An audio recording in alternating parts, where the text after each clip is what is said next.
په غزنی ولایت کې په یوې ښځینه پولیسي چا ولې او څنګه سترګې ویستې دي. سلامونه لیدونکو، دا خبر کولی شئ په دې ویډیو کې تر اخره وګورئ.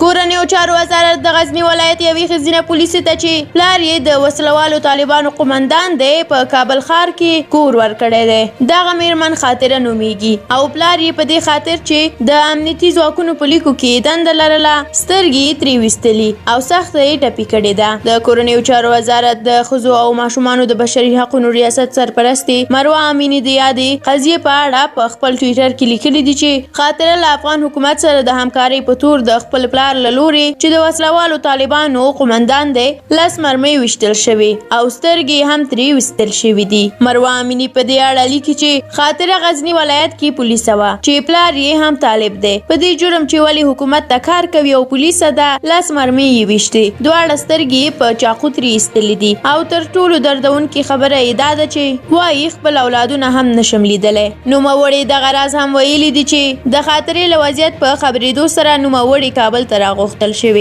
او د کورنیو چارو له نومان وزیر مسعود اندرابي سره یې لیدلي دي. د معلوماتو له مخې اندرابي له یادې میرمنې سره د نغدي مرستې ترڅنګ د نوموړي درملنې لګښت هم په غاړه اخیستی او دغه راز یې په کابل ښار کې د استوګنې یو اپارتمان هم ورکړی دی. له تاسو مننه چې ویډیو تر اخره ولیدله. که په دې اړه کوم نظر لرئ زموږ سره کومنټ کې شریک کړئ. زموږ د یوټیوب چینل سبسکرایب کول هم هیر نه کړئ. تر بیا بلې ویډیو الله مو مل شه.